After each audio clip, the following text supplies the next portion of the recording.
Selectmen to order. Would you please rise and join us in the Pledge of Allegiance? I pledge allegiance to the flag of the United States of America and to the republic for which it stands, one nation, under God, indivisible, with liberty and justice for all. Okay. This came in late. Thanks for coming, everybody. Public announcements. John, I know I do have a couple, Mr. you have a Chairman. couple you want to start. The Massachusetts Water Pollution Abatement Trust has granted the town of Abington a $510,745 subsidized loan in the amount of 2%. Using the market rate of 4.5%, we estimate the savings, we meaning the state, estimates the savings to the town of approximately $156,391. The trust lends money to Commonwealth communities for principal means of assisting the town, cities and towns to meet their water infrastructure needs. So this is a nice little benefit for the town. We obviously are using it for water improvements on the town of Abington side of that joint waterworks.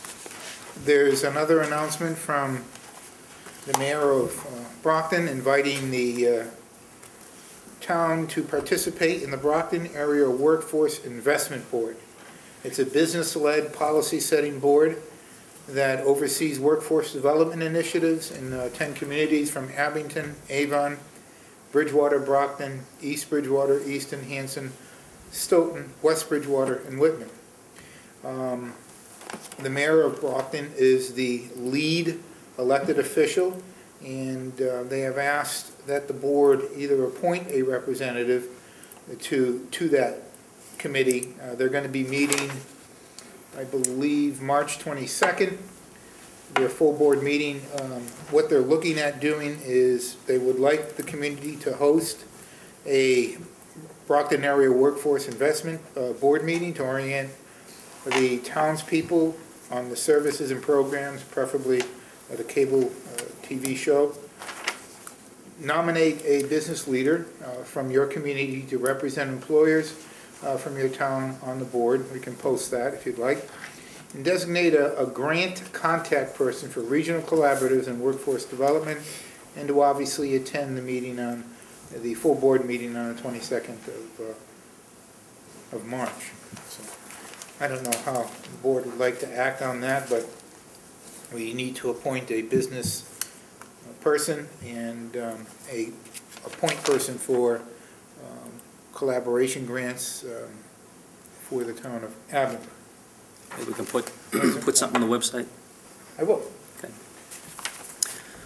Is that it? That's it. Okay. First of all, I'd like to take this opportunity to welcome home Tom McNulty and thank him for his service. It's nice to see you. Thank you. Also,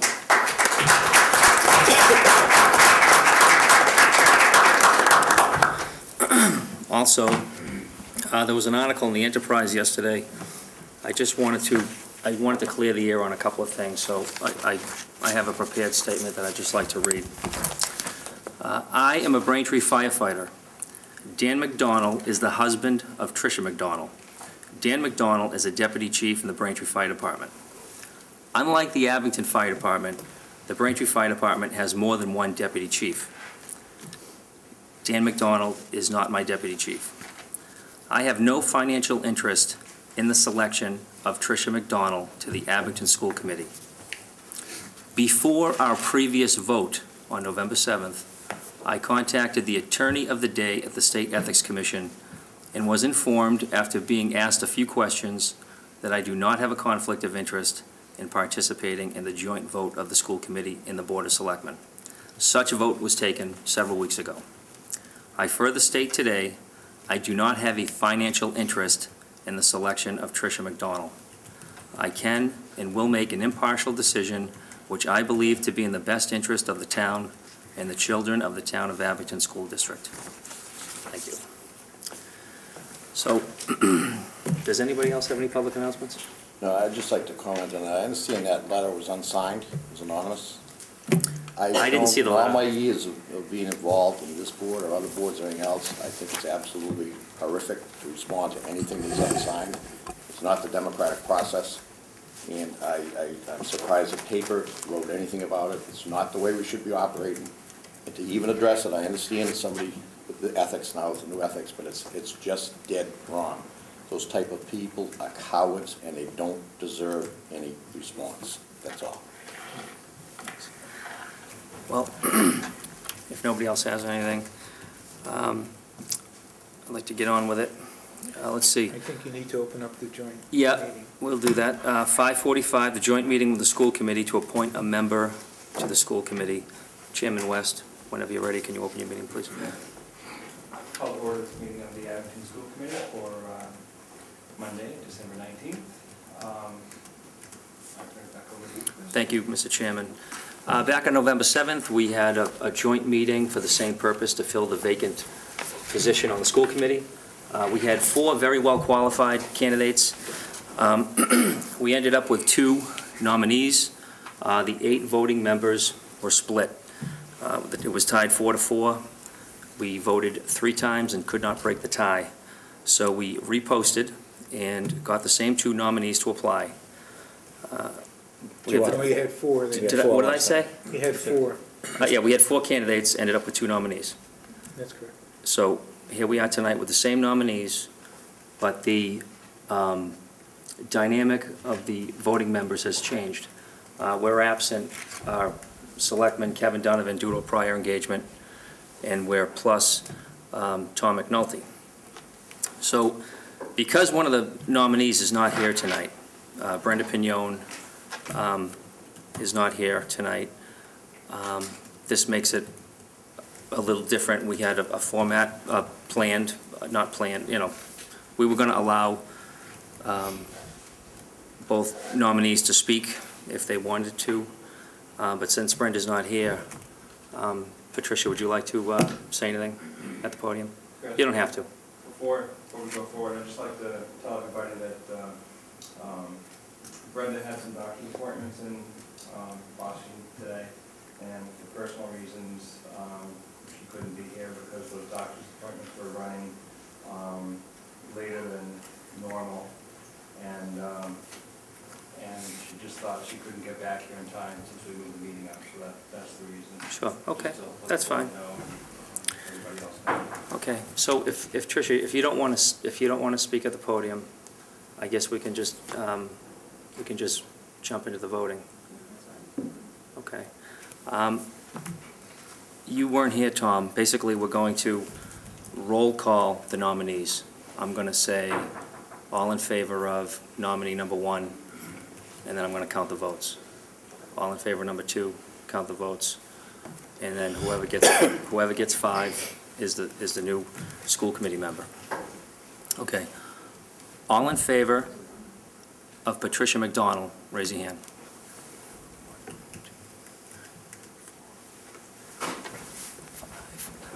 All in favor of Brenda Pignon, raise your hand. Okay. Patricia McDonald is, Mr. Chairman, but yes. For the record, the 5 people voting in favor of... it was Aiello. This is in favor of Patricia McDonald. Rick Freeney, it'd be better to put their names in. Okay. Okay. Would anyone care to, would you care to revote? And so it's unanimous? Would anyone be interested in that? No? Okay, that's fine. Okay, Patricia, congratulations.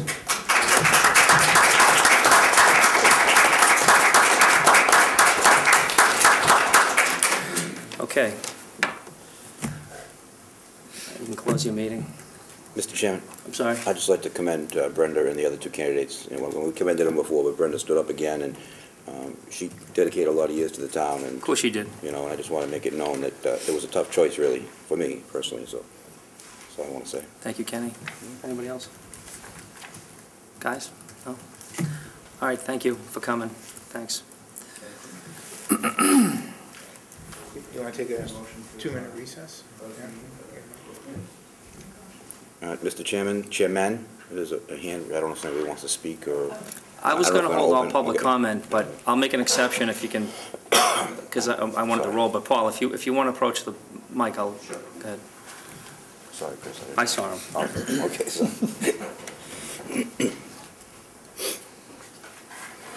Well, thank you for letting me speak. My name is Paul Mollick. I live at 152 Presidential Drive. I thought I'd have the opportunity before you cast your vote, but I think my point was going to be that I think the people of Abington decided in the last election who was going to fill the roles or the seats for the school committee. And Tricia finished third, and I thought a better choice would have been to appoint Brenda for the 5-month interim period, because at the end of the 5 months, Brenda had no desire to run again. And I think that would have opened up to the town of Abington, whoever was going to run for school committee, the open seats, to have a fair chance as everybody else. I think when you appoint somebody who's going to run again for an interim position, you give that person like an unfair advantage, because a lot of people, when they vote, vote for the incumbent. So I think that from my standpoint, nothing against Tricia, but I think a fairer decision would have been to appoint Brenda. She wasn't going to run again, and let then the people of Abington decide who would be their choices for school committee. So that's it. Well, there's another election in April. So I know. they'll have their chance to decide. That's good. Thank you. Okay.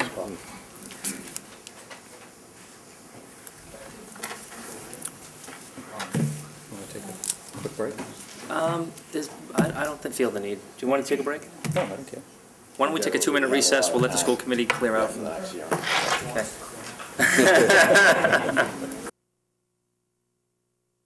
See, next on the agenda is 6:30, but we can't do that right now because the Board of Water Commissioners is not here yet.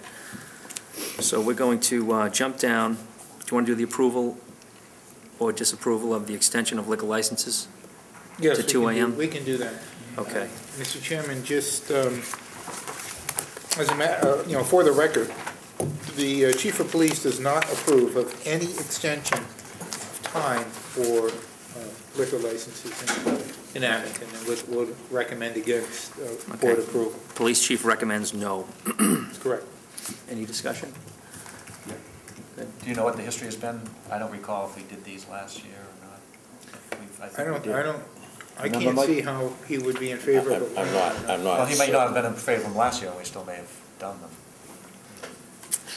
I think I remember if I don't know. well, I believe last year there was, I think it was a couple of clubs that had asked, They were. Yeah, wasn't it like the yeah, and I'm not. KSC or the... According to Nancy, she believes that there were a couple that were granted last year.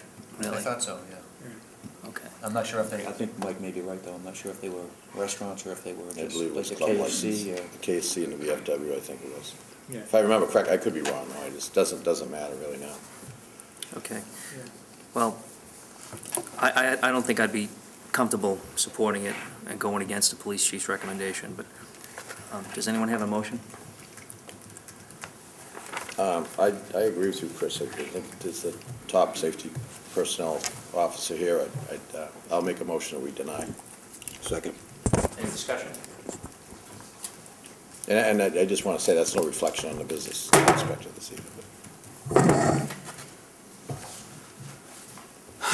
No further discussion? All in favor of approving the license? No, No. not approved. No, Not deny. appro- all in- The motion all- was deny. The motion was to deny? Deny the extension. All in favor of denying? Aye. It's unanimous. All right. John, do you want to start your town manager report? Why don't we can do the discussion on the regional public dispatch agreement? Go ahead. Okay, I have the agreement here. It's been approved by council as to form. There was a change from the original contract regarding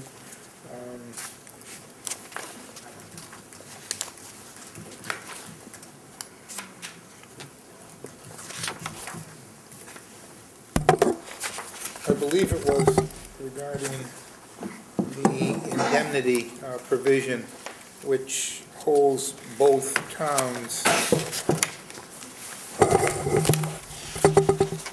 from, I believe, hang on, let me grab, get to it.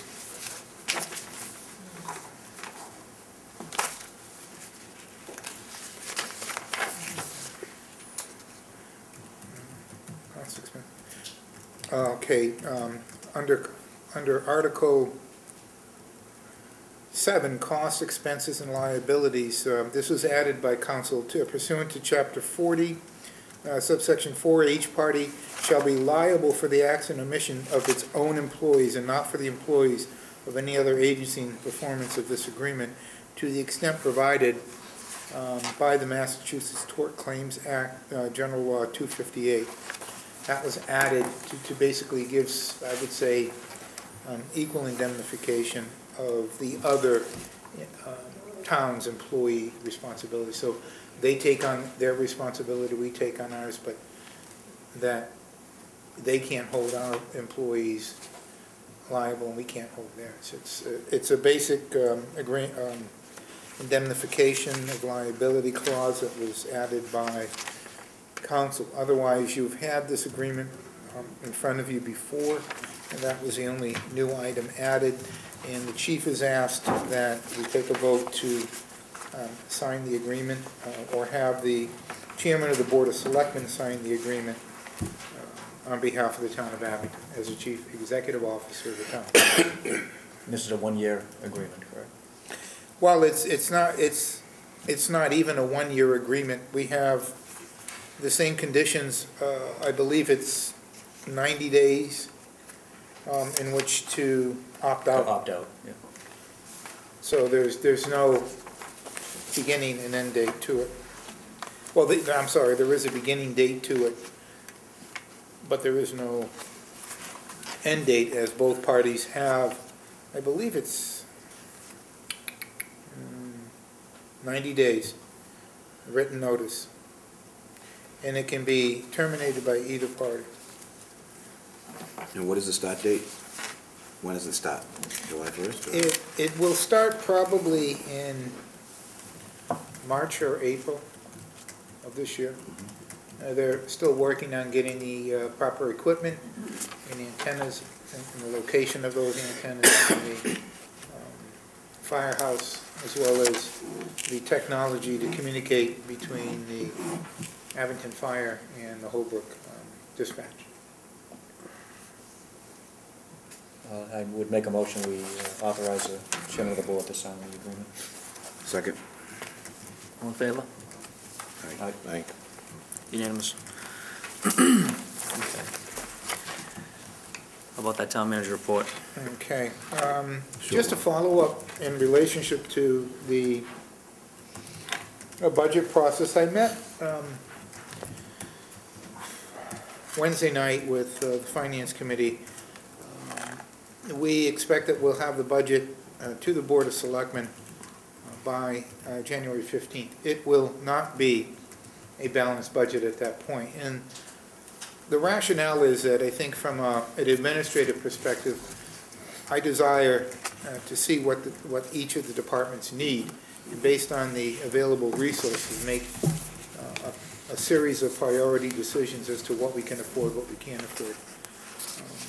So I think last year there was some question as to why we didn't have a balanced budget on January 15th, and there's very obvious reasons for that, and the public should understand that we do not get state aid numbers from the Commonwealth of Massachusetts until sometime at the end of February. Then the House and the Senate debate, and we get some sort of a consensus sometime around March or April. So every year, for the last couple of years, we have been pushing off the financial articles and dealing with those articles that do not have a financial component. We anticipate doing the same thing this year, with the exception of financing for the town accountant's office, which is separate from the agreement. The agreement we're going to fund on July 1st with a payment due on the 20th according to the agreement. We are also going to commit to the $30,000 for payment to the tricentennial, as well as the $7,000 for regional transportation that we pushed off from the fall town meeting to the special within the annual. I would like the board to consider opening the warrant on February 1st and closing that on February 28th or 29th. I think it's 29 days this month. It will give us a sufficient amount of time to develop the warrant and provide as much detailed information as we can for the April initial meeting. And as the financial picture becomes clearer towards the end of March, April, and even May, then we will be able to come forth with the financial component of the town meeting warrant. So I don't expect that we will have many changes from what we did last year. It seems that as long as the state continues to provide less than timely reporting on what they're going to provide to cities and towns on a financial basis, we could be making a decision that could be off, thousands, if not hundreds of thousands of dollars. And you don't want to make budgetary decisions that early in the process with the understanding that the budgetary picture will change and we have no control over that. So those are some of the issues. I would say, though, that based on the last year of financial expenditure, considering what the tax rate increase was for this fiscal, period, the actual increase was, I think, a little less than 2%. I think that, my practice will be to try to obviously keep that under 2.5%, as I think that that's important. We are going to be looking at some additional debt obligations, perhaps, with respect to the annual town meeting, looking at a debt exclusion for design of a new school, a local study on the suitability for either a high school or a middle school. We do have in FY13, we have approximately $650,000 coming off in debt exclusion articles. It is not my common practice to try to replace debt articles that are excluded with additional debt articles, as I think that we need to look at that and study it before we decide that it's something that we want to do as a common practice. I'm not necessarily in favor of doing that unless it's not going to result in an increase over any of the previous debt that we have had, and that it's for a purpose and a reason for which the community as a whole benefits. In other words, we wouldn't want to do it for a specific department as much as we would want to do it for the benefit of the entire town. And that can obviously be debated at any point in time, but I think that the financial picture is beginning to improve. I do see additional revenue to cities and towns. I can't tell you what that is. I don't expect it to be significant. They're not going to make up for the years of past underfunding. But I can tell you that I think that if we look at the funding and where we were in relationship to today, we are looking at funding levels that I think approach 2002, 2003, as far as aid to cities and towns and the amount that the state had to back off in order to balance their budgets. So we're obviously doing more, hopefully with less money. And that brings me to my second issue. My second issue is the issue of inefficiency in certain programs and services that the town currently offers. In particular, we have a waste collection contract that will be expiring on January 1st. We have studied and looked at a number of different models for waste collection, and we generate approximately 1.14 tons per household in Abington. That is significantly high.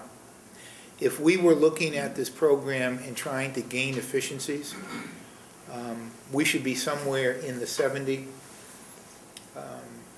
or 80 category, not in tons, but 70 or 80 versus the 1.1. So well below the 1.14 tons that we currently generate. And the reason why I say that is that we are going to be looking at a number of bid options, and one of the bid options that we are going to be looking at with the Board of Health is automated trash collection at curbside, and limiting the barrels to 2 barrels, one 64-gallon container and one 64-gallon container or 96-gallon container for recycling.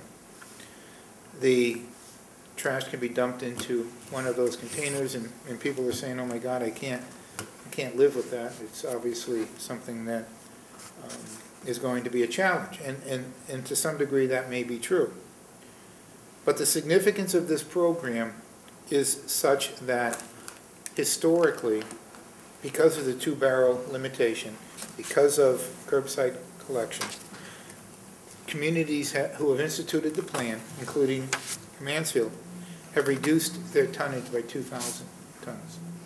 We expect a similar reduction in the town of Abington. We are probably at the 22 to 23% threshold for recycling at curbside. With the implementation of an automated single-stream trash collection component, I think that we can increase that tonnage to somewhere around 60% for recycling. Recycling doesn't cost us anything. Currently, it costs us $80 a ton with our current vendor. We believe that going out to bid, we can get a lower per ton cost, which is good. We can join a consortium potentially that'll guarantee that that tonnage remains low. We are going to change the structure of the contract so the town decides where the tonnage is going to go, not the contractor. And I think the rationale behind that is that under the current contract, we're charged $80 a ton, but the contractor can go broker that tonnage for $65, $68, $70, $72 a ton, and that does not help us, obviously. And secondly, with this contract, potentially what we want to do is to get a reimbursement on cardboard recycling and paper recycling. There is a market for it, although the market currently is down. By the time we go out to bid and secure a contract, we figure we can generate anywhere from $60,000 to $100,000 in revenue back to the program, sharing in the recycling profits with the vendor that we choose. That makes the program a little bit more efficient.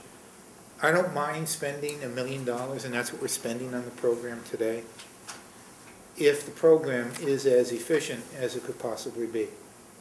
Now, this means that we have to work in partnership with the residents. There has to be a period of education. There has to be a period of commitment on the part of the Board of Health and the town to ensure that the program is implemented properly. The town will propose to purchase the carts. And the reason why we want to purchase the carts is that the town will own those carts.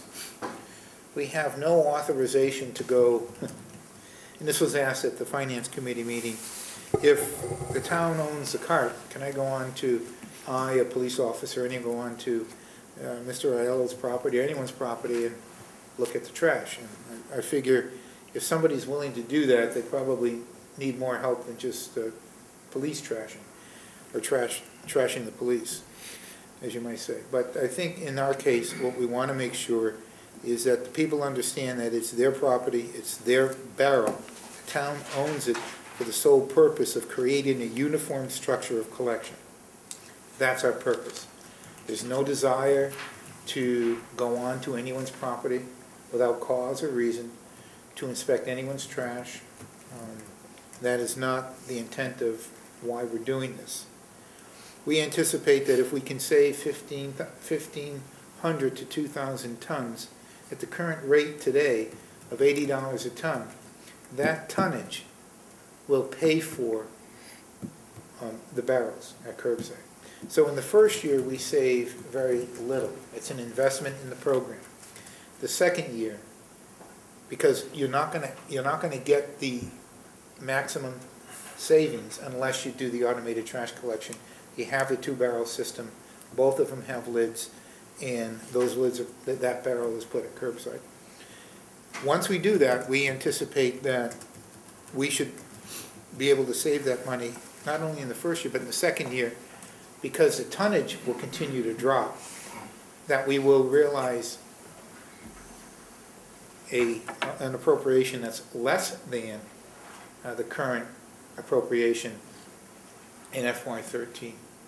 So as we roll out this program, as we decide on whether or not we're going to keep the same program we have currently, because we're going to bid that contract 2 ways. We're going to bid it at the current service at $1 million, and we're going to bid it at the automated trash collection curbside.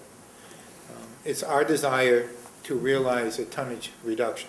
It's the only way that this program is going to pay for itself and increase our recycling tonnage, which is going to give us additional revenue.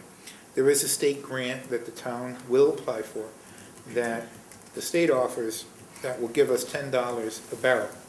We have approximately 5,300 homes, 1, 2, and 3-bedroom multifamily units in town. And so that will help defray some of the costs as it relates to purchasing the barrels. It's a very successful program. It works in every community that implements it. And it's going to be a change, and that's going to be difficult for people to either understand or be willing to look at objectively. I think that it will require us as leaders of the community to educate the community as to why we're doing this and provide them with the rationale as to why this is a better way for us to go. It's my desire to keep trash in the tax rate. The only way it's going to remain in the tax rate is if it is efficient. We can't continue to spend money on inefficiencies in our programs. And so that's why we have to look at changing that program. We did the same thing last year with the visiting nurses. That contract was overpriced by $15,000 to $18,000, maybe $20,000. We went out to bid. We were able to reduce that.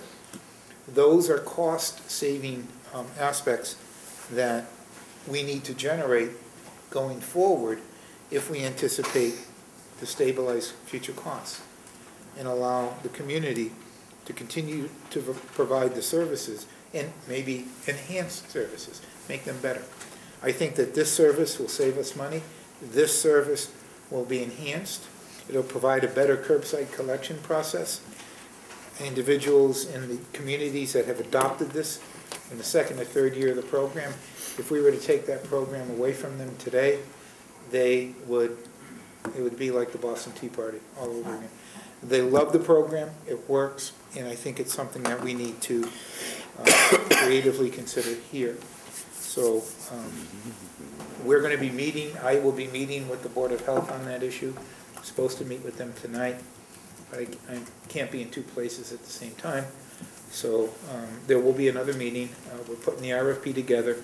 I will provide it to the board as we move forward. I've also sent it to Town Council for his review. It's my desire to work with the Board of Health, but according to the charter, the Chief Procurement Officer in the town is the town manager. I will work with the Board of Health to create the most efficient program that we could possibly have that's going to save the town money over the long term. And that's all I have right now, but we can get back if you. Thank you. Mr. Thank Chairman. you for that. Yes, sir. Couple.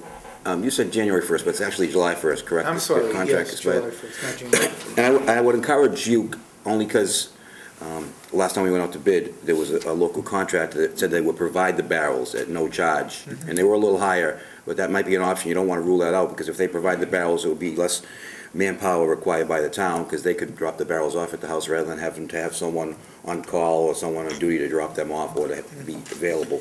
We will, and I appreciate that, Ken, and you're absolutely correct. We will, this bid will be open to any contractor who wants to bid. And if there's a contractor that's willing to come in and provide the barrels free, and that cost is a little bit higher, we're gonna have to analyze that in relationship to what the net cost would be if we factored that piece out, and then looked at what the cost per barrel is based on the bid amounts. The way it's gonna be structured, they're gonna bid on automated trash collection, they're gonna bid on the barrels, they're gonna bid on location for the trash. We may have a different trash location than we do contractor, or, so we're trying to maximize the bid so that it saves the town as much money as we can. And there's one other thing I'd like to make note of too, and I'm sure you're well aware of this, but the way the single stream works, it's actually costing the town. We're not making any money on single stream. It actually costs $25 a ton or so to get rid of. So there is no money to be made in single stream currently. That may change, so we just have to be careful. We don't get tied into revenue sharing and also revenue loss. We don't have to pay. We won't have to pay out. So, but I do like the idea of the revenue sharing if the market turns around, but I think we have to be careful. Well, you know, at one point during this whole process, it was $70 for paper. It's now moved down to 35 or 40, but I anticipate that that will fluctuate. I don't believe that we are going to, under the structure of this current bid, that we're going to pay for single stream tonnage. No other community that I know is doing that. And we currently don't now either, so. Okay. Question? Andy? Just two things, John. You're going to obviously go through this with the Board of Health and Yes. get them as involved as possible. Right? And the other, I would encourage you to rely on Kenny, because I think he put together the RFP the last time around, so I would use him as a resource too. Oh, sure. When you Well, I don't Well, think the John liked board the has- RFP that much, so. Well, Yeah, but there's a lot of knowledge. But we did save the town a lot of money at that I time. would just, I Yep. think it might be a good idea to just have him involved also. And someone in the audience, actually, Ann Welch, helped with that. She was on the Board of Health at the time, and she helped with that RFP too, so. in this process that we're looking to implement, has one driver per truck. They complete the route at least a third quicker than if you had 2 people or 3 people on the route, driver and 2 men on the back. So we're looking to reduce those costs and increase the efficiency of the program. I will tell you though, I mean, once I got on the Board of Health, well, before I got on the Board of Health, I really care about trash. I put it out, you know, and you start looking at other towns and what they do, and you drive through Mansfield, and I mean, for better or worse, what the town is, the trash situation, there's 2 barrels out at the end of every driveway all the time, and it looks, there's nothing blowing around, there's no lids because they automatically pop off and on. It's really, it's a neat appearance, very neat appearance. You know, when I looked at it about 10 years ago, I would drive down the street to work, and barrels were in the middle of the road, thrown all over the place. Lids were on or off, or they were like Frisbees. If it was windy out, the barrel would take off in the middle of the road. It creates a hazard, and it's unsightly.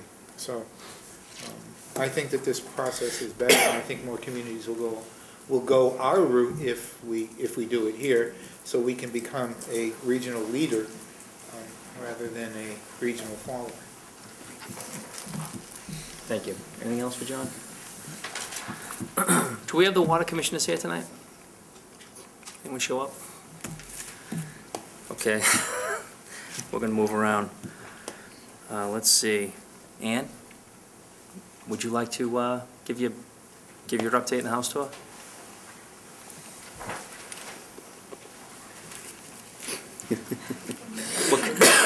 We're kind of jumping around.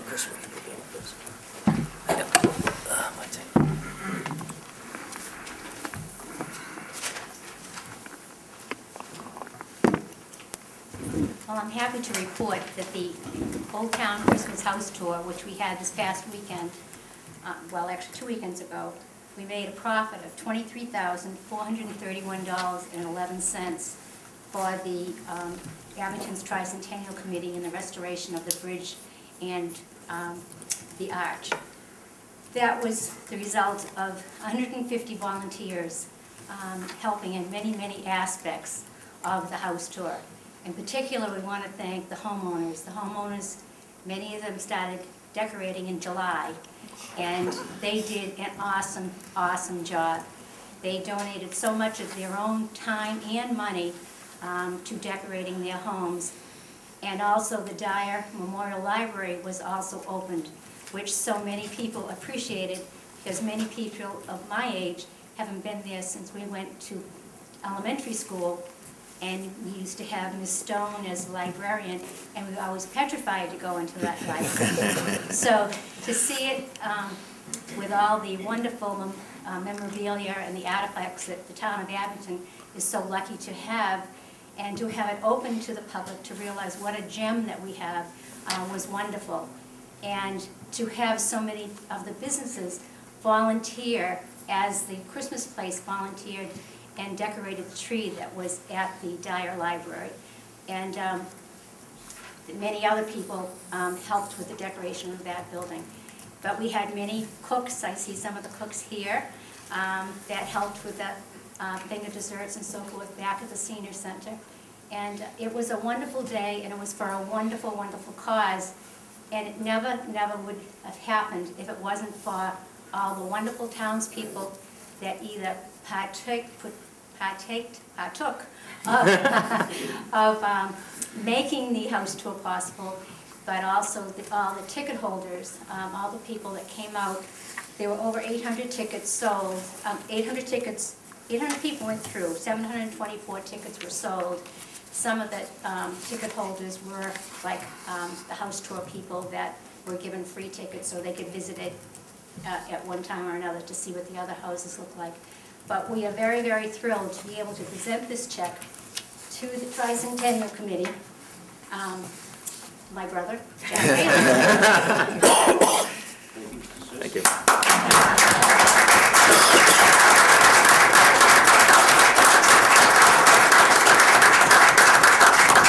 As you can understand, it's a very tough act to follow my sister Ann, but on behalf of the Tricentennial Committee, we would like to express our sincere thanks for your generous donation. We know that the countless number of hours were expended. We know that there were over 150 volunteers who helped out to make this a successful house tour again. And then Ann with Amy have done so much with house tours over the years. The town should be very thankful for their chairmanships to continue this success. We, the committee, would like to say thank you to your committee. We would like to also express our thanks to the Dyer Memorial, especially the homeowners, for opening their houses and making this all possible. It is for this commitment that our committee will take this step forward with this check and help us hopefully present a special tricentennial celebration that everybody will be proud of.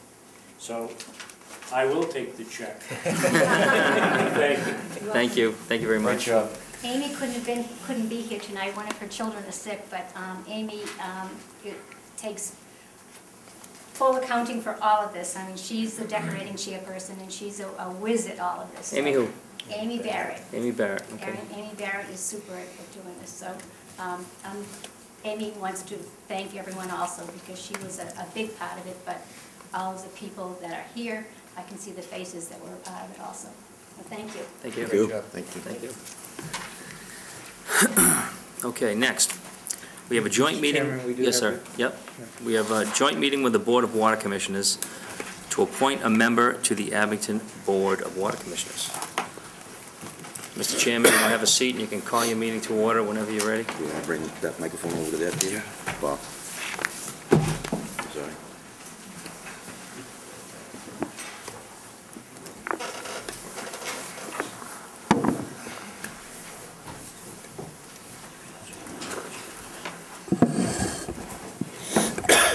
John, move that microphone right over real quick. Okay, call to order the Abington Water Commissioners meeting at 6:37. That's fine. Your meeting's open? John's Okay. taking the notes, right? Okay, tonight we're meeting with the Water Commissioners to fill the vacant position on their board. We have one applicant. He's here tonight. His name is Mr. John Jacob. John, would you care to say a couple of words? No, I just would like to serve again. I have one goal, is to make better water. Not make better water, but deliver better water. That's always been a problem since I served on the board before. We need to fight in this town. You can put out, produce one of the highest quality waters around, but you're sending it to old pipes. And it's always back there with the old spillways. And to just improve that. Okay. Thank you, John. Okay, I'll entertain a motion. Oh, I guess we can just do a roll. They opened their meeting. Oh, Do you have any yeah, questions? they opened. Do you guys have any questions for John? Does anyone else have any questions I for just John? have one question. I know you put your application in before and then you withdrew it because of health concerns. Want to make sure you're okay to serve, and I want to make sure that you can make it to the meetings or, Right. you know. Under the new open meeting law, it allows me to attend some meetings by computer, telephone, or whatever, so if I'm having a real bad day, I can actually attend that way. My goal was to attend all the meetings. At the time, I had been in the hospital for 2 weeks, and I had some problems with that straightened out. And just so everybody understands, this is just an appointment until the next election, which is the end of April, so it's a 4-month deal. Okay. Actually, let me ask that question then, because we asked it for the school committee candidates. Do you intend on running in April? Okay. Okay. All in favor of Mr. John Jacob, raise a hand. Okay, it's unanimous. Wow. Good luck, John. Thank you. That was easy, John. Thanks.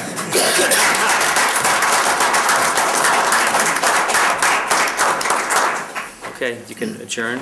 Take a motion to adjourn. John, you have to get sworn in, you know that. Yeah. Okay. What do you want?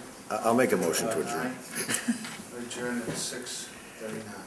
Wow. Thanks, guys. Thank you very much. That was a long meeting.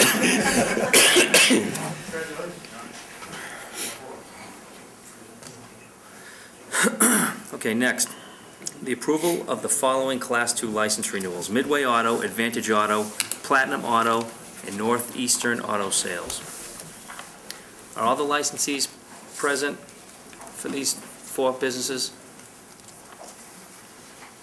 Anyone here for Platinum Auto? Anyone here from Northeastern Auto Sales? Okay. Did they get notice of the meeting? Yeah. Mr. Devaney, do you want to take the microphone and take the... John, can you elaborate on just give one background? Well, yeah, maybe I can help, hopefully help matters out in, Oh, sorry, that might get one. This is gonna stop. what are you doing?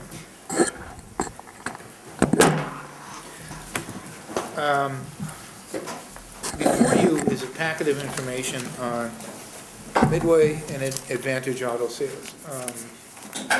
We have also received, and all of this information that I have, I shared with Mr. Devaney regarding the Midway Auto and Advantage Auto. Let me start out by saying that I think that most of the reason why these licenses, to some degree, have become a value to either the business or transferring of those licenses is because there is a quota on the number of licenses that the town has available. It would be my recommendation that we eliminate the quota at some point. I know this is something that was voted on at town meeting.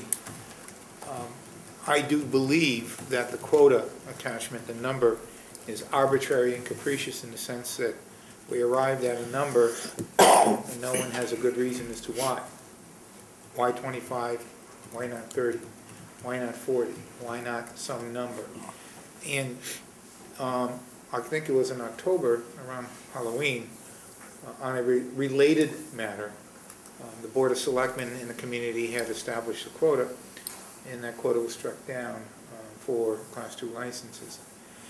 I do think that that will, in the long run, solve most of the problems that we have here, in that it will devalue the license and it wouldn't be worth holding on to more than one license.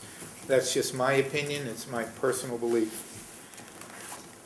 Town Council has opinion on the exchange of emails that have come in. And basically, he says that you have a single parcel with 2 Class 2 licenses operating on it and deny renewal to one of them advantage is something that the board has to come to a conclusion on. And basically, the biggest issue that I see is whether or not the board believes that you can have 2 principal businesses at one location. The bylaw, which I put in the packet of information, is pretty clear in that you can't have what is considered, quote-unquote, a pocket license. Mr. Devaney has provided me with proof that there are 2 water bills, 2 electric bills, but those bills are really generated by the owner of the property, not by the town. Back in 1997, I believe, or sometime in that time period, a Board of Selectmen decided to provide, based on a sketch in the packet, service to 411 and service to 415 as 2 separate primary businesses on one lot. We have tried to reduce the number of licenses in town, and I think to a measurable degree we have been moderately successful.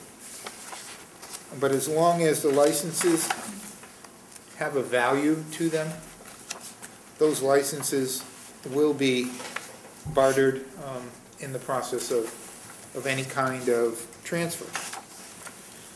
If you look at the opinion further, no license shall be granted unless the licensing board or officer is satisfied from an investigation of the facts stated in the application and any other information which they may require of the applicant that he is a proper person to engage in the business specified in section 58. No one, I believe, in this room is disputing that Mr. Devaney is, quote-unquote, a proper person who's conducted a very good business at his address for a number of years. That said business is or will be his principal business, and that he has available a place of business suitable for the purpose. Now, the issue, I think, from the town council's perspective is the board willing to make a decision that 2 principal businesses at one address is suitable? I mean, it really is the Board of Selectmen's decision. There is little to offer for legal guidance as to what makes a suitable place of business or a principal business, so the Board of Selectmen has some discretion in making that determination under subsection 59. As well as companies owned and operated by the same individual with possibly only one title book being used for both businesses, for 2 buildings located in the same lot, according to the assessor's records and map. Where the statute requires that a Class 2 license represents the license holder's principal business, in my opinion, it would seem that a licensee cannot have 2 distinct Class 2 businesses on the same lot and claim that each is his principal business. The board may also conclude that the place of business for Advantage Auto is not suitable, given that there is already another Class 2 business operating on that lot, Midway Auto, as well as another business, Crown Collision. In addition, under the bylaw, the board reviews whether the public convenience and welfare will be substantially served by a given Class 2 business, and the board may determine that Midway Auto already serves those purposes adequately without a second such business operating at the same location, particularly where the second business appears to be inconsistent with General Law, Chapter 140, subsection 59, and Chapter 164 of the General Bylaws. Finally, if you determine that Advantage Auto has essentially not been conducting business separate and apart from Midway Auto, under 164(4)(c) of the bylaw prohibits pocket licenses, which could constitute independent grounds for not renewing. Now, in my discussions with Mr. Devaney, he had indicated to me that he is not able to have an attorney present today, but that he would like the opportunity to have the license renewed and to come before the board to prove his case about Advantage Auto. As you drive by Advantage Auto, I don't think you see a separate advertisement for Advantage Auto. I think it's just Midway. And we sent the building inspector out. Let me make it clear that the building inspector's responsibility is to look at the structure and to determine whether or not it has the proper means of egress, access, that it meets the building codes, that it conforms with zoning. As it relates to the board's decision as to whether or not this is the individual's principal use and principal business is really a board decision. And I've provided you with all of the background information that dates back to, I think, well, yeah, 95 here. I think 95, I said 97, but it's actually 95. And there has been 2 licenses, although as you look through some of this information, Advantage Auto becomes 415, and some of them it's 411. Most of them it's Midway Auto at 415 and then 411. So there is some confusion based on the number of applications submitted in the past as to whether or not one principal business is 411, the other is 415. I think the only person who could really answer that question is before us tonight. All the paperwork is in place. All of the permits are signed off on. The building inspector sent me a document today that basically indicates that, according to him and what he is responsible for under statute, he considers them to be 2 businesses. Both have simple means of access and egress from in and out of the building, and they both appear to be 2 separate buildings. However, again, it goes back to council's opinion as to whether or not, first of all, this is a pocket license, and that's a determination that you have to make. And second, whether or not the two licenses, in your mind, you can reasonably distinguish between 2 principal businesses at the same location, because that's really what you have. The assessor's office does not have a 415 Brockton Ave, it's 411. Although Mr. Devaney has a title that shows the property as 415, and it's really 411 according to our records. So there is a fair amount of confusion over this, and it's really up to the board as to how you would like to proceed. My recommendation is that I believe that this is a pocket license. I've talked to Mr. Devaney about that, and I've also indicated to him that I think that in order to establish a due process and a procedural right that he has, if we're going to take any adverse action we should hold a hearing, conduct that hearing, and make a determination as to whether or not the second license is a pocket license. However, by renewing it, and knowing the facts that you know today, you're in some respects consenting to the fact that he has a pocket license. So, as I've indicated in my tenure here, which has been short, thank God, that nothing is easy in the town of Abington. And there are special interests. Well, that's the catch-22, because if we renew it, we're acknowledging that it's a legitimate license.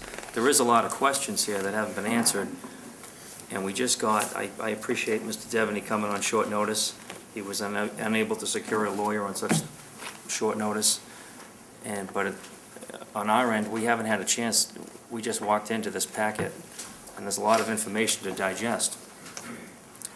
The question to me is not whether he can or cannot have two businesses at one address, but simply, is he using the license? Is he selling cars under that license? Since it has been the practice of this board to revoke licenses for lack of use. I can't answer that question, because there's one title book. One title. And I don't know what cars have been sold from what license, if anything other than Midway. Does anybody have any questions? Mr. Devaney, do you feel comfortable answering Mr. Iola's question at this point? Or? Well, I indicated that, as it said in one of the emails from Mr. D'Agostino, that hopefully this was a renewal hearing and not a hearing where I have to defend or do certain things. I don't want to put myself in the wrong position, and that's why with such short notice I didn't get an attorney, and if questions are going to come up and it's going to become a different issue, then I would rather postpone for when I could get someone to represent. I think, in all fairness to Mr. Devaney, I think that we're going to ask him questions that I think, if there's a sense that the board is not willing to renew this, that we either delay it or we renew it and then establish a hearing, or we take the route of not renewing. But I wouldn't recommend against non-renewal without some sort of a due process. Right, I agree. Yeah, I think he needs, to, if he wants counsel here, I think he should have that opportunity. He deserves that. It's happened in the past. Romanos comes to mind, where we gave him time to get his paperwork together, and that license was in effect. It wasn't a question of it was a renewed license already. Yeah, we were revoking that particular license, but not that night. We gave him some time. Right, we did. Yes. We gave him some time. And I think you should do the same here. Okay. That's just my opinion. Just a couple things, Sure. Chris, if I might. It seems like we have an issue over to whether or not our bylaw is actually legal. And I would clearly like to see that resolved going forward. But on a side note, we had the applications in front of us last week, and we started talking, there was some things there that I was a little bit fuzzy on. I don't have enough time to ride around. And I asked a question whether or not Inspectional Services had in fact gone to these premises and observed whether or not there was actually cars in a lot or dealers or whatever the case might be. And apparently that hasn't been done. It was indicated that it was, but apparently it hasn't. So I think if you're going to investigate the possibility of pocket licenses, first we probably ought to see if the bylaw holds any weight at all, because that'll certainly eliminate that aspect of it. But we should do all the applicants. In other words, if my recommendation would be to approve all of these applicants tonight, do our investigation, find out about the charter, whether it's legal or not, and then have a hearing of revocation if in fact we feel that some of these licenses that we've already granted last week are actually pocket licenses or not, because I have serious concerns that there weren't some there. But for some people who don't understand what's going on here, don't confuse the bylaw. The bylaw is the cap at 25 Correct. licenses. That's not to be confused with the criteria for a pocket license. This is true. If we lift the cap, it will take the incentive out of having pocket licenses because they'll in essence be That's correct. worthless. Why buy one when you can just be granted one? That's right. And they So- shouldn't be for sale. The licenses are not No, but by capping for it, sale. as I understand it too, by putting a cap on it, which the town did, now it made these licenses some value, and they are, I understand, somebody told me, to the vicinity of $25,000 for that license. Now, that's what I was told, I don't know that for a fact. But the issue I have with the whole thing is that is just, again, I was misinformed, or I believe I was misinformed last week as to whether or not, I think we should do more of an investigation as to what we just did, and find out about the charter, find out what, if these businesses are actually involved, and have a report come back from our administration as to what's going on. I have already sent a directive to the building inspector that I want to report on every Class 2 license. If there are violations, they must be corrected, or they will come before the board for a hearing. Fine. We're not, the issue, I think, has been raised more than once was, why am I being signaled out? Why is anyone being signaled out? And it's not, it's about equity, it's about fairness. And if we're going to do it to one, we do it to all of them. And when I say do it, I'm not talking about taking punitive measures. All I'm talking about is making sure that the license is in compliance with what was issued to that particular business when the business received their license.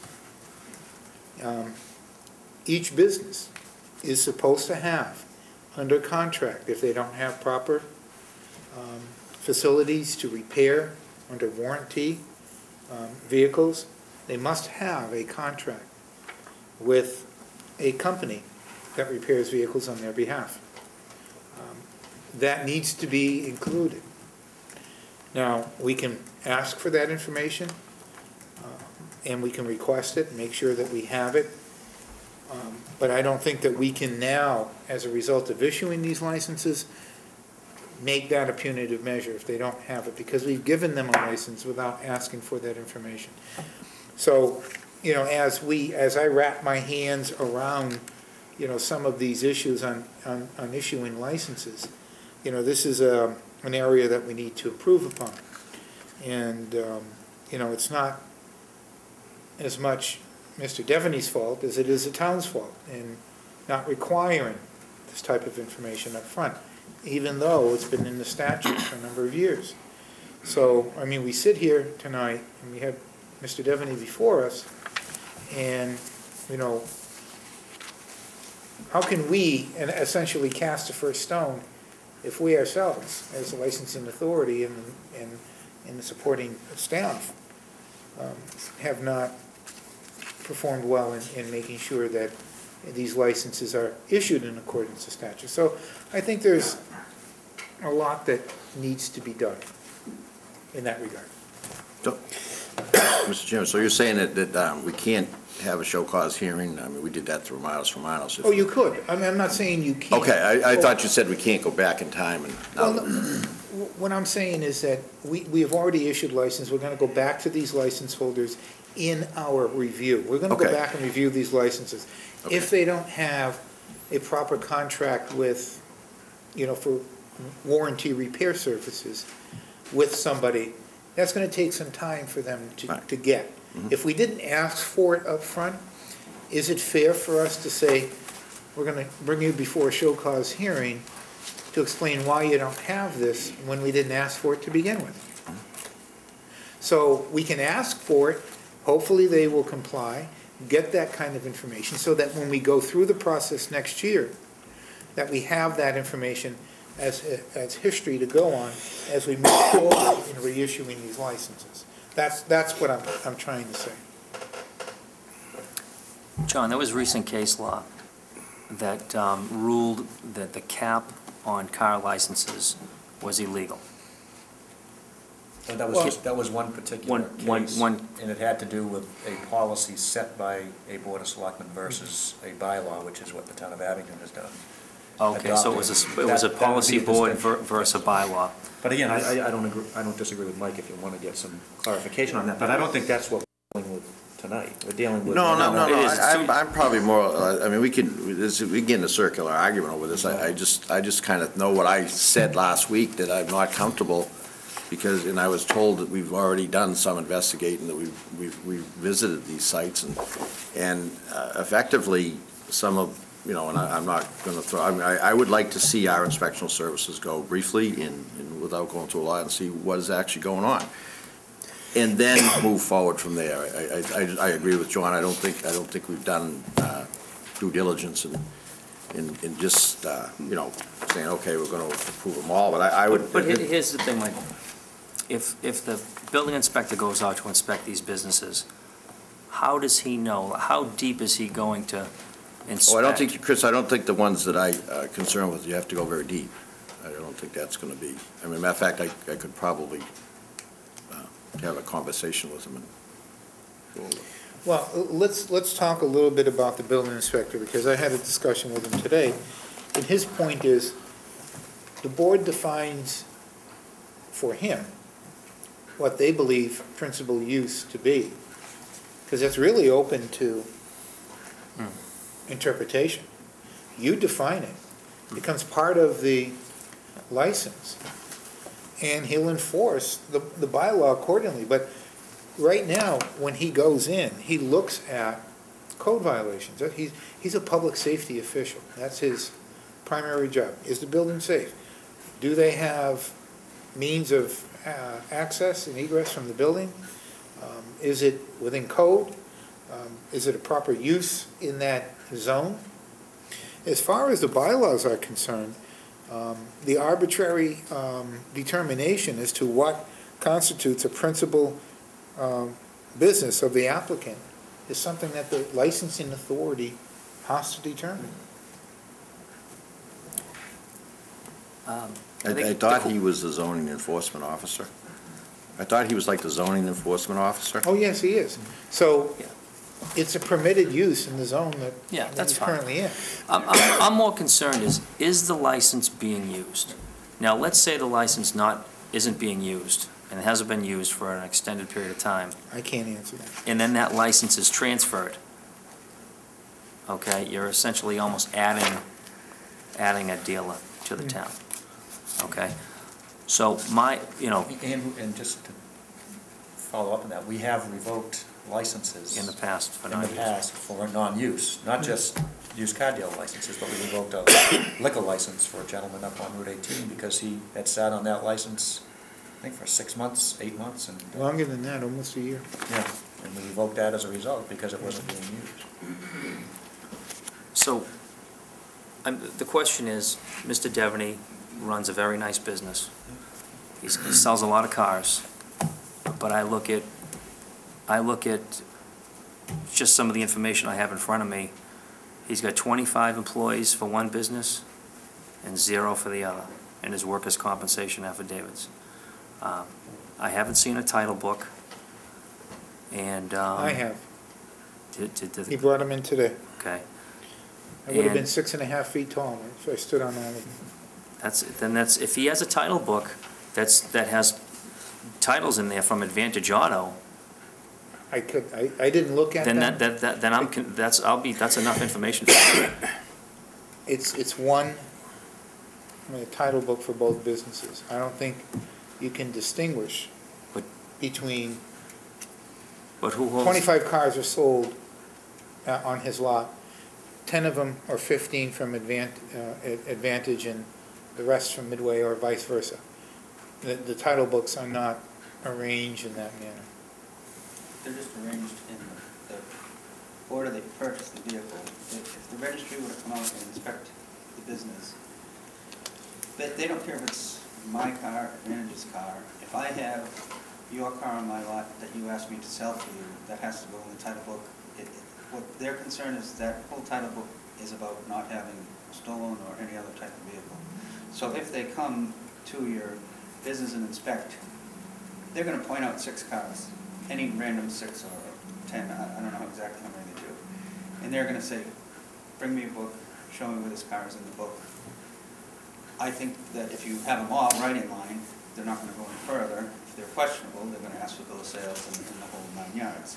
But they're gonna walk on the property, view it, and ask you for it. There's nowhere on any of the pages to say what company it is or what it is. It's just a book that has, you put the title, you put who you purchased from, the title number, and then when you sell it, you put the seller's name and address, and that's pretty much it. Mr. Chair, may I just add one? He's got a stack of them. I've seen that. Okay. I have This is a unique, stacks and stacks. this is, I'm sorry, go I ahead, could John. play for the Celtics if I stood on top of them. The other issue is under the bylaw, and I just want to make this known, because I think it's permits for a change of situation of the licensed premises or any lawful permitted additions thereto may be granted at any time by the licensing authority in its discretion, in writing, with a copy of such permit to be attached to the license. So, I mean, there are opportunities for changes under the bylaw. I just wanted to point that out, because that could have happened back in Okay. 95, I don't know. There's probably one more email that just came in late today that I got CC from the building inspector saying to Mr. D'Agostino that he was there, and they do appear to be separate entities, and that he more or less didn't have an issue. Okay. I think this is a lot of information to digest. Did you, go ahead, Ken. I just want to correct something that Mr. Franny said, because we did receive a letter from the Abington Fire and Rescue that it stated, and this kind of brought up the whole issue, says Advantage Auto Sales has gone out of business. So that's why the whole question was raised, and that's I don't know what where my they got concern. that information. I don't either, that's why. When I went to the assessor's office, they said that I was deleted from the file. and I'm Yeah, like, that was "How did I another get problem. deleted?" There's been no personal property taxes paid since 2009. That's a problem. And But I I- asked him how much that tax would be, and he said probably about $12. All the personal property is Advantage is a Yeah. small thing, it's a separate office. It has separate entrance from the street, where you don't have to go through Midway or anything to get to it.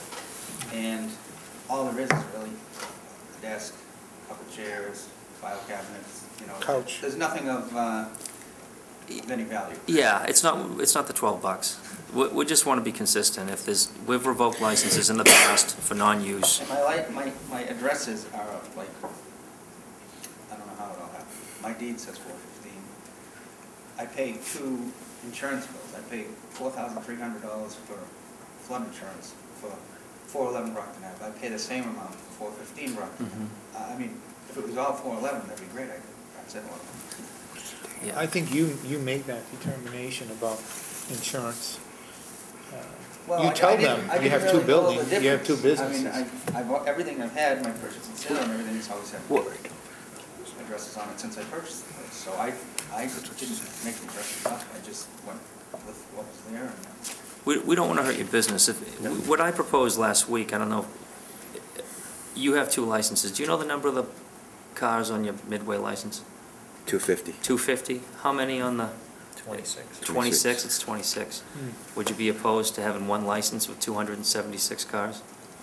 I just don't think that's really the issue, because I don't have 250 cars. Okay, I'm not close to the limit. I'm not, okay, you know. okay. Mike? Again, I'd make a motion that we approve the licenses here. There is a lot of information here, and again, I didn't feel comfortable, and you're right, Kenny, I did with the fire chief, but the question I asked was informed that the building inspector had been there, which is a little bit different, and had inspected all these properties. So I would like to make a motion that we approve these 4 licenses here, and then we can look further into whether or not somebody is having a pocket license or not, because I do believe there's probably more than one that we would have an issue with. I'm sure there And is. at any rate, we'd have a revocation hearing, which this really isn't tonight. This is, and we did that for Romano's. He already had a license in effect. Yeah, it was a little, Right. this He is did. very unique. This is a unique situation. We've never really, But it's come unique to across the this. point where it's been existing since 1995, and he's paid, the town willingly accepted the $100, year after year after year, and now all of a sudden it comes up, and I just don't think in the spirit of fairness that well, he did. He I paid the can't 100 dissolve all and he this got information. inspected. Yeah. He's been getting his inspections, and the fire department says that he's out of business. That was a result of the inspection. So, Andy, Is there a way we can, Extend it for a month? yeah, I Current feel terms. uncomfortable Yeah. allowing a license here when we don't have all the information that we should Yeah. have. Right. but I would, We take an oath to uphold the bylaws, uphold the statutes, and I- if we issue a Oh, license tonight, then there's no doubt about that, but again, we can hold a hearing, a revocation hearing, if we gather enough information. Why don't you do this, you can grant the license with the condition that in 6 weeks or in a meeting in January, you will hold a hearing Right. on whether or not the license can continue. I don't want Or to, hold up his Midway auto license. To me, that No, was never that's a fine. question. Okay, Yeah, yeah, you can grant that. okay. That's not the dispute. right. If at a later date we want to go in and change the number of cars in the Midway, I think we can do that. we could do Well, that. it says according to, that's why I read this to you. Permits for change of situation of the licensed premise or any lawful permitted additions thereto may be granted at any time Okay. by the licensing authority at its discretion. It says in its discretion, at its discretion, in writing with a copy of any such permit to be attached to the license. So we do have the ability to make those kinds of amendments. But if I hear Mr. Devaney correctly, he doesn't have enough he's not gonna meet the 150 he has there now, or whatever he has for a number. So it's I'll not, make a motion that we approve the Midway. I think I made a motion, so you have to. Oh, I'm sorry. amend it. No, you made a motion Was for all the second? four, Yeah, you made a motion for all four. and But I it didn't wasn't second it second. because that's a stupid motion. I'll second Andy's motion. Okay, any What is, discussion? well, let me ask So you wait a this, minute. why are these even on here, Mr. D'Agostino? Why is, Advantage Auto, Platinum Auto, Northeast Auto Sales? I understand, I talked to the owner of Northeast Auto Sales who felt that he had spoken to you today, so, If I he may, didn't speak to me. well, he felt that that was in order, that that he had filled out the proper paperwork to have it renewed, and is that Well, not if you true? wanna take them individually, I'll be more than happy to. That's different than what you have. No, here. I understand that. I mean, this is fine, and I just assumed do Midway different, but I understand, that's why I was looking at these, understanding that all the paperwork had been in order for these other ones. Mr. There was no discussion. Is that, I mean, Nancy, I don't know if you corrected that. I'll tell you about Northeast Auto Sales. Hold, can I just interrupt for a second? There's a motion and a second to approve Midway. Can we do that one first? That's fine. Any discussion on Midway? All in favor? Aye. Aye. Midway's done. Okay, proceed. Mr. Chairman, Yes, Kenny? I brought up New England Crash Center and Platinum Auto Care because they both had the same address listed in our spreadsheet. That's the only reason why, and we just wanted a clarification. Ooh. In the new spreadsheet we have, they have different addresses, so obviously there was a mistake made. You remember that last meeting? Kenny, I asked the question because I had a lot of questions on that whole spreadsheet. There's no doubt about it. I mean, I'm not gonna go into it now, but obviously I asked if they had been inspected, and I will go to the mat and say I don't think they were thoroughly, and I think that's been admitted. So I have some issues with other ones there, and I don't, and I But feel you that voted for we them were. last week, right? After I was informed that they were inspected, and then I asked for that, I've asked for the copies, okay? Just so you know, I have asked for the copies of that. I haven't been provided yet, and once I get them, I will be satisfied. But if I don't get them and I'm not satisfied, I will ask for a revocation on Absolutely. anyone that isn't here, and that's what I'm doing. What spreadsheet are you looking at, Ken? 'Cause the one I And just have so the still shows board, 123 just so the board's cents. aware, I did send an ask for Platinum, a 485 written Center, report on each Fine. New England Crash of the Center, 33 485 licenses. Center. That's fine. This week's, yeah, this is last week's spreadsheet. This one has 123 cents. You're talking about two different things, Platinum Auto Care and New England Crash Center? No, I'm talking 485 Dalton's Center. Garage, which I think we revoked. Yeah. They didn't put in for me. Okay. Right. All right, did you have a motion, Andy? I made my motion. Did you second it? Well, we did midway. Yeah, we did. That was your motion? Okay. Does, Now we need to do something with it. we have to do something with three more. So what was your suggestion on Advanta? My suggestion on Advantage was to grant the license conditional upon a hearing to determine the use of the license and whether or not the license is in compliance with the general bylaws of the town And the state statutes. and the state statute. We'll have a show cause hearing, we'll get town council here, we'll, go through that whole process. I'll make that motion. All right, so moved. Second? Well, you don't want to deal with the other two now? Well, let's let's do this one. get this one out of the way. Mr. Devaney can, Yeah, we'll get Okay, that's Mr. fine. Devaney out here. You second that, Mike? A second. Any further discussion? All in favor? Aye. Aye. Okay, thank you, Mr. Devaney. Thank you. Thanks.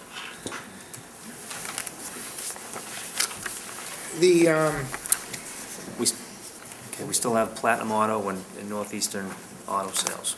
The only thing I can tell you, I can't tell you much about Platinum other than it's 485 Center Street. They have 20, a total of 35, 10 are, I guess, are for customer.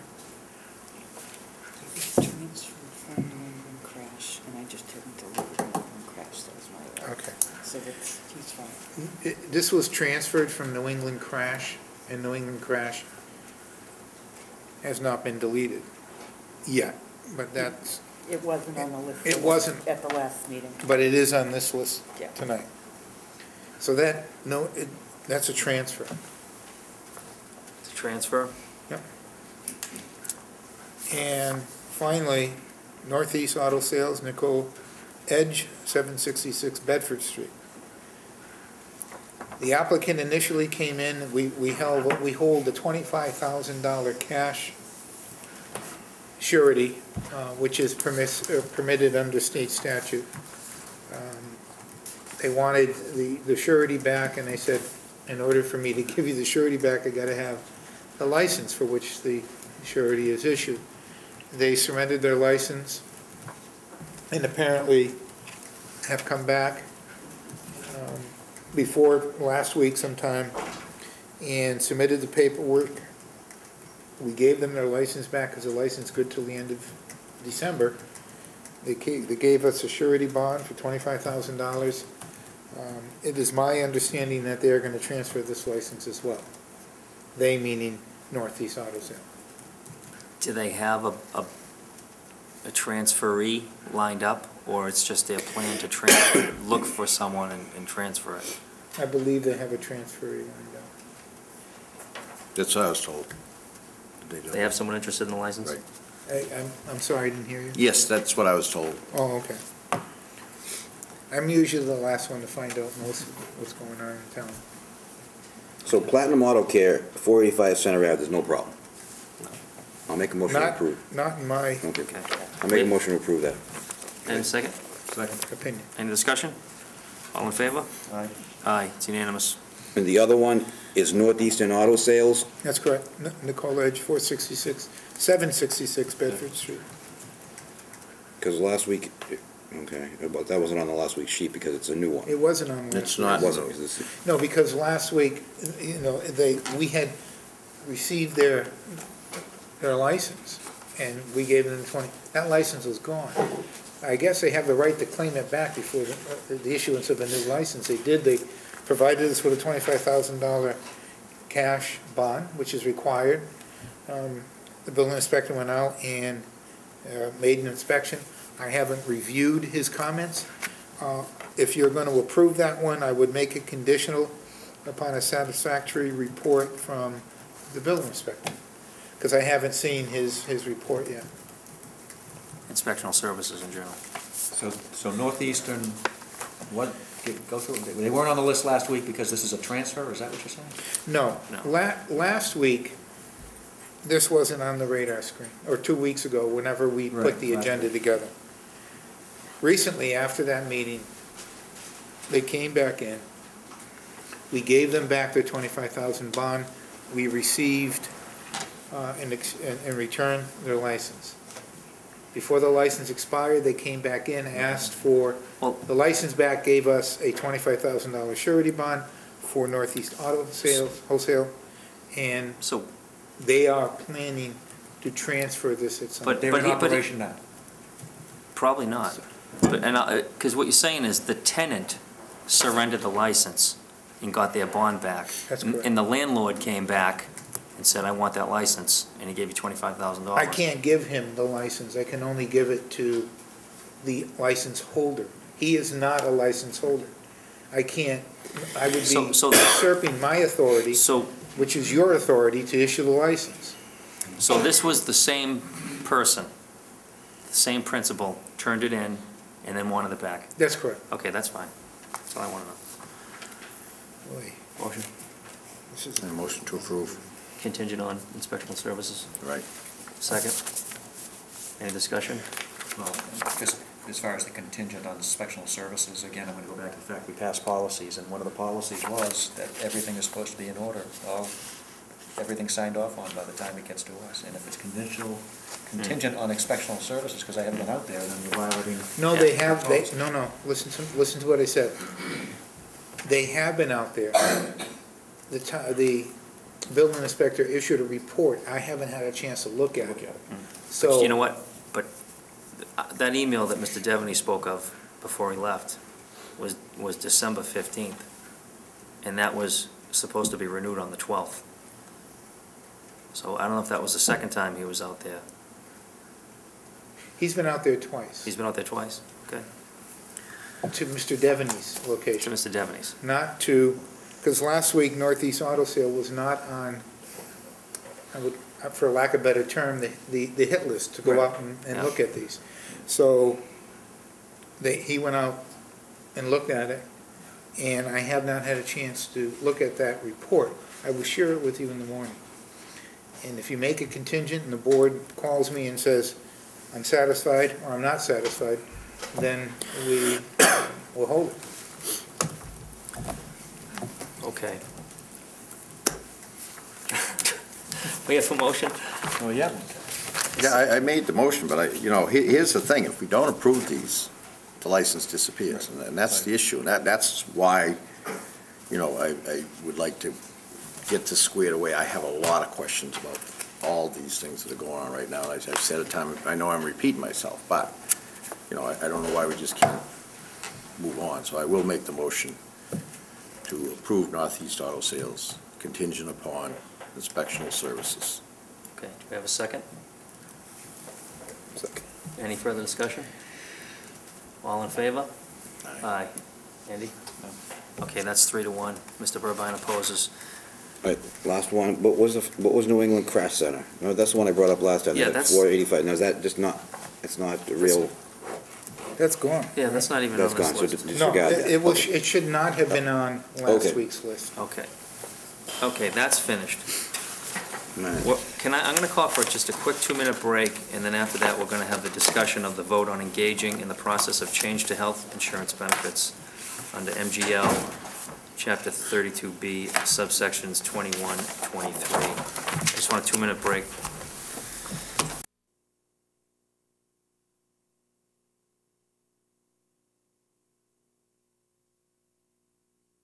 The next we have on the agenda is this discussion of and vote on engaging in the process of change to health insurance benefits under Mass General Law, Chapter 32B, subsections 21, 23.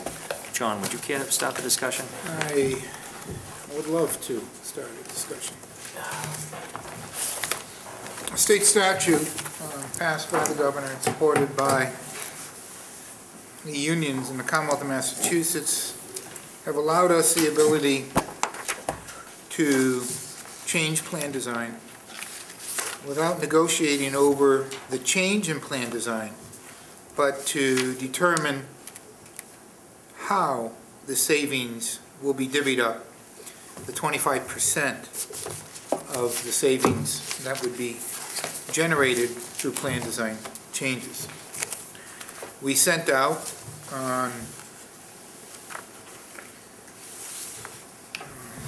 see if it's marked here. Last Friday, I mailed out certified return receipt requested mail notifying the various unions of tonight's intent, the board's intent to vote the acceptance of 21 through 23 of 32B, which is the first step that we need to take as a town to begin the process for plan design changes. There are, I think, 10 unions.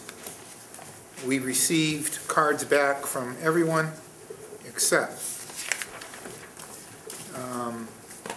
Todd Cantalupo from the IBPO, Richard Smith from the IAFF, which is the firefighters, and Jessica Kinsman from the teachers union. We have received every other card.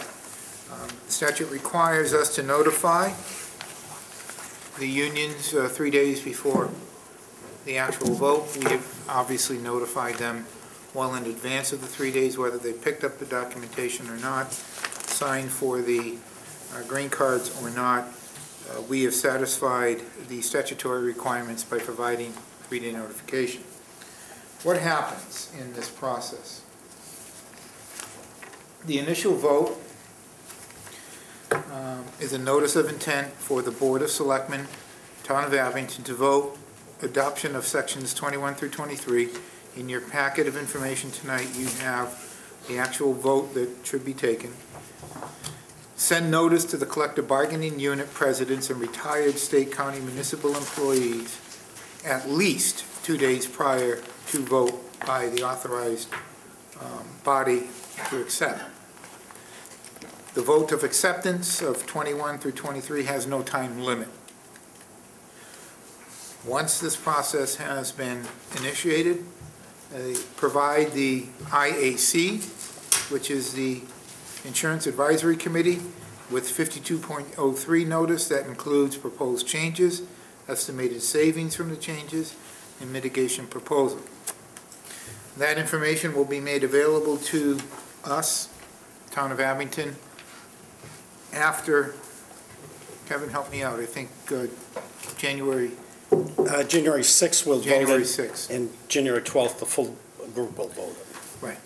And so sometime around the 12th, that information will be mailed out to the IAC. We send written notification to the appropriate public authorities, a decision to proceed to the president of each CBU and the state retirement board within 2 days after the meeting with the IAC or 10 days after IAC receipt of notice, whichever occurs earlier. There is an extensive process that follows. Tonight's vote is basically to accept sections 21 through 23 of 32B, which begins the process under the legislation for plan design changes in the town of Abington. I have the green cards from 1, 2, 3, 4, 6, 7 unions. Are there any union representatives in the audience tonight? Are all different unions, or some of you from the same union? Different unions? So this, I will allow every union representative, if they want, 2 minutes to speak, if they want to take the mic. Mr. Chairman? Yes, sir. Could I just ask that the town manager explain, but for the people out there watching TV, basically really what I mean, sections 21 to 23, plan design changes, what does it really amount to? Just so people, I mean, I don't mean amount to like money-wise, but I mean, what will actually take place if we vote this and approve this? Just in layman's terms. Okay, it will allow the town, previous to this legislation, the town had to negotiate over plan design changes. If you go from $5 to $15, if you have a $750 hospitalization out-of-pocket expense, all of that had to be negotiated, and to a measurable degree, negotiated with little success over the years. So the state legislature said, this is a tool that the town could use to change that without having to negotiate over that.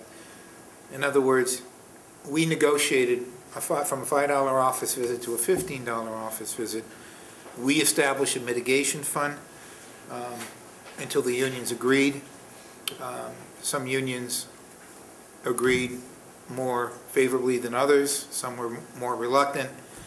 But in the end, I think there's two unions that really, I think one union at this point that has not accepted the copay increases. We extended the copay increases to the end of December so that we're all in compliance.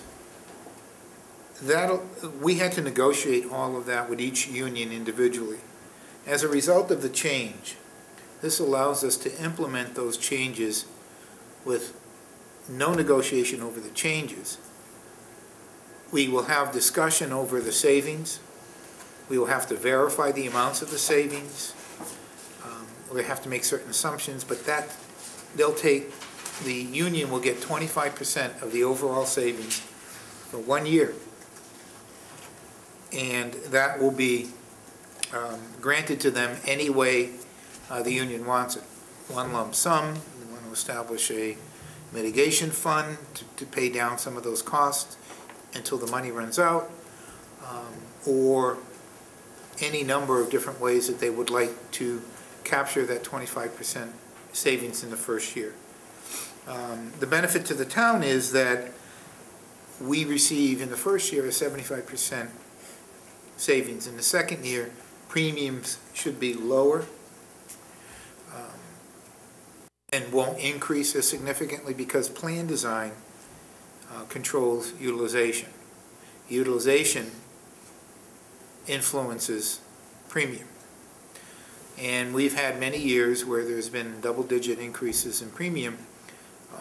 I would say that over the last 12 years, that 2 years that I've been here and the 10 years prior, we have seen healthcare costs go from 1.8 million to over 5.5 million. And that's a significant increase in a budget of 43 million. When 19 million of the 43 is basically salaries, benefits. So when you look at that increase, it denies us the ability to look at expanding programs or providing additional personnel because our fixed costs are increasing so significantly.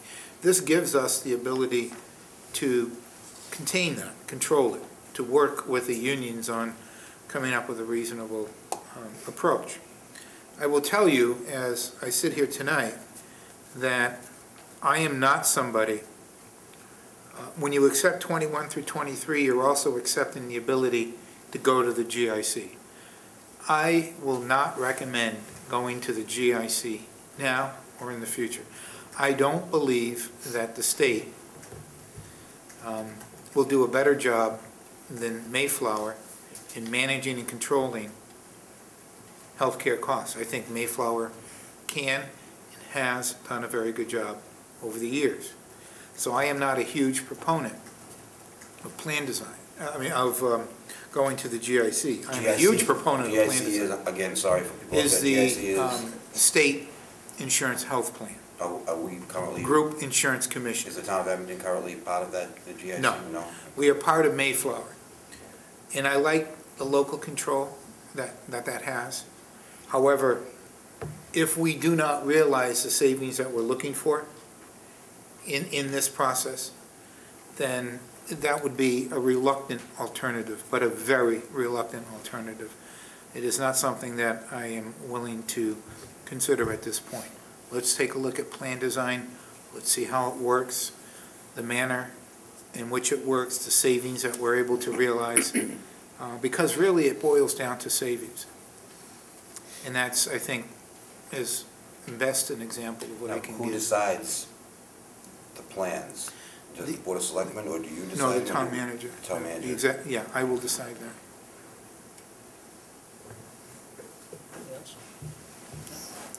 Would any union representatives like to speak?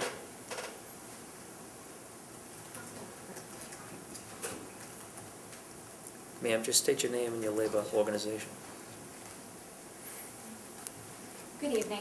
My name is Jessica Kinsman. I'm the president of the Abington Education Association, and I apologize if this isn't the most eloquent presentation, as I wasn't planning on speaking tonight.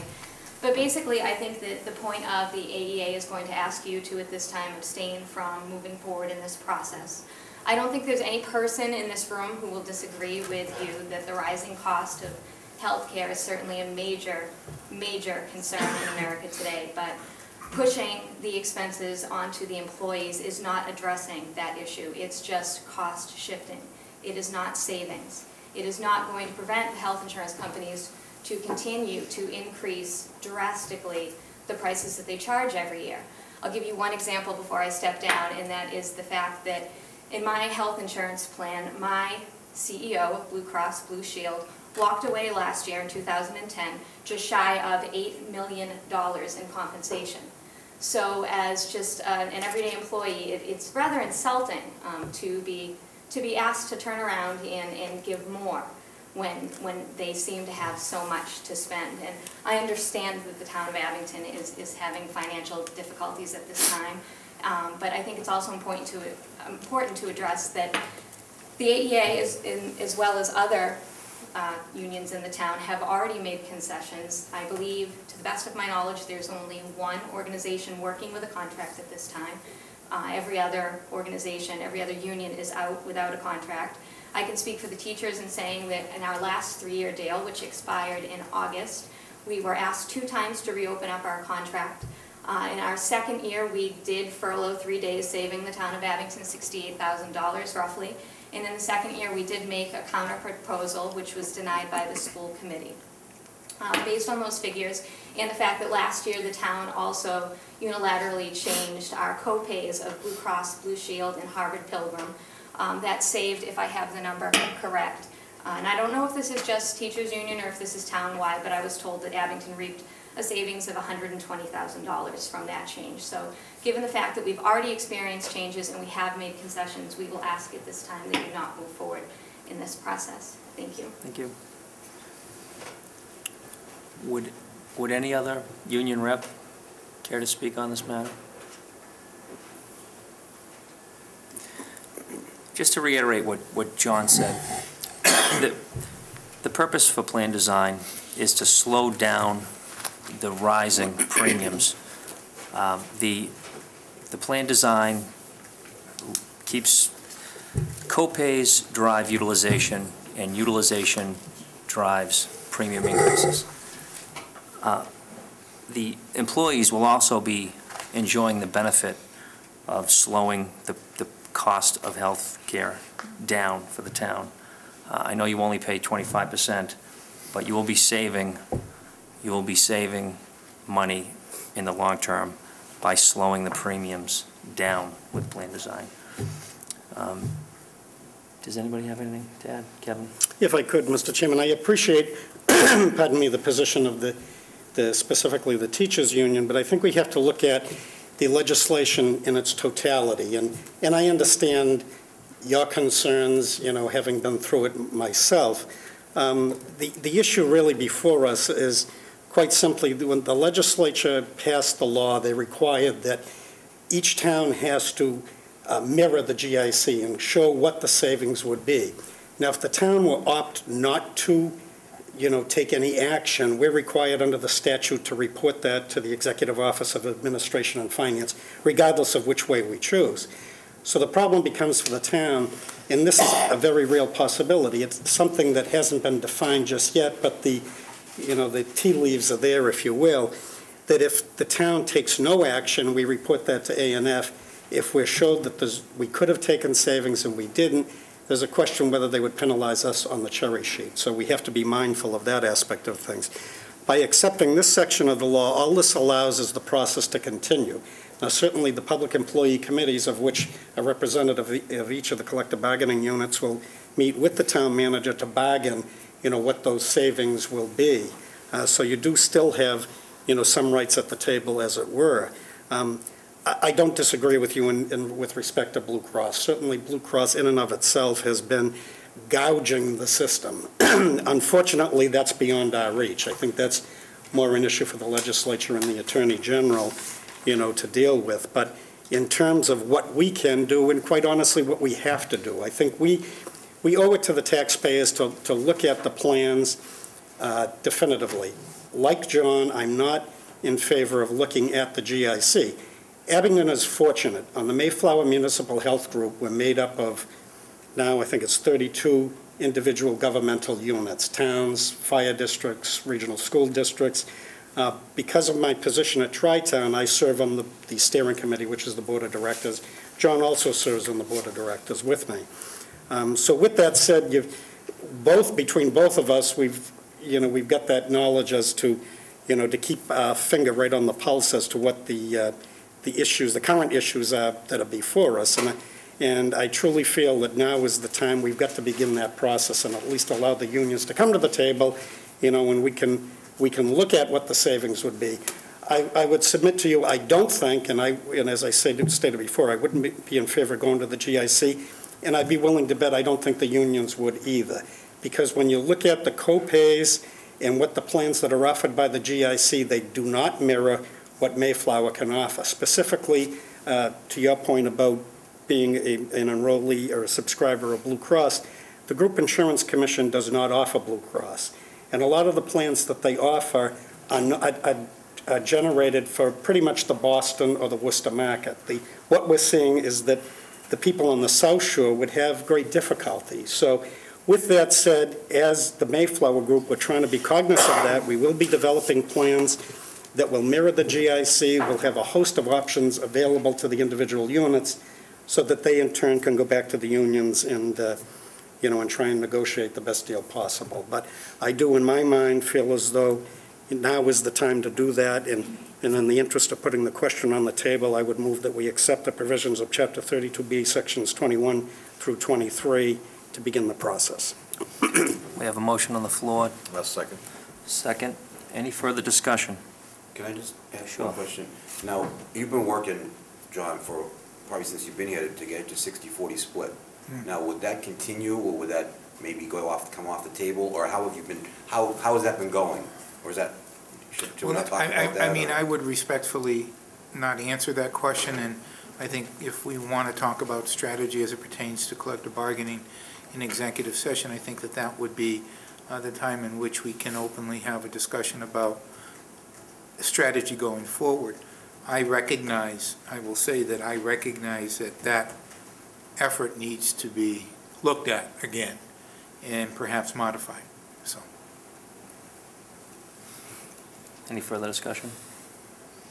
All in favor? Aye. Aye. It's unanimous.